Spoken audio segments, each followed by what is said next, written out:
zay ny amin'iny fa mandalo kiondalana ny firenena amin'izao fotoan'izao araka ny nambarany James Ratsima mpitarika ny Front Patriotique Malagasy ho azy mandalo fotoan-tsarotra ny firenena ary mila fanarenana na ara-politika na ara-tsosialy na ihany koa ara-toekarena. Zavatra tiandrareo tanterahana nge dia hoe réconciliation zany réconciliation aniza samby zareo ve fizalana tombontsoa ve ny tedaviny sa ifona sy bebaka amin'ny vahoaka ry zareo satria ny vahoaka foana ny victime hatramin'izay fa raha samby zareo ihany ny fandamindamina izara tombontsoa ao dia zavatra tsy mety zany tsisy malala iseho rapitso na rafaka pitso fa zany fifidianana be ny tanàna amin'ny volana Jui zany raha mbola tsy fantatro ao akory ary fijeriko azy tonga amin'ny kiondalana tsy maintsy hiantsona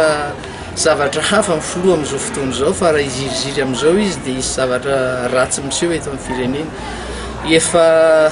tanana be dehibe ny rangaranga ny vahiny eo ambadika androba ny harem-pirenena raha jerentsika akaiky zany ny fijeriko politiquement zany dia zao efa ny zareo communauté internationale mitady hitatana ny firenena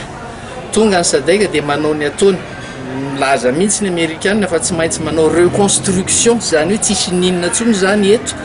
dia mbola tsy miaika any ny mpitondra malagasy hoe tsisy zavatra mandeha eto amin'ny firenena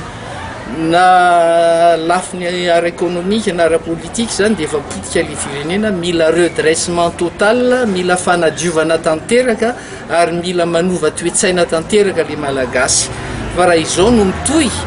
dia lozany miandry ny firenena zany mahatonga amin'ny teny hoe tsy maintsy na tiana na tsy tiana amboarina amin'izay ty firenena ty fa tsy avela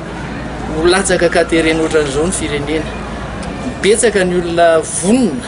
fa ry zareo efa mpizara tombontsoa sy ry zareo baiko ny vazaha ihany ny teo ao satria jereo reo association maro reo mpanao politika mitambatambatra dia reo mbola olony vazaha foana hatramin'izao ka aiza ho aiza ny fanovana tedavitsika malagasy ilaina miverina any amin'ny vondrom-pokon'olona sy ny vondrom-pokotany ny filazaiko amin'izany dia ohatrohatran'ny hoe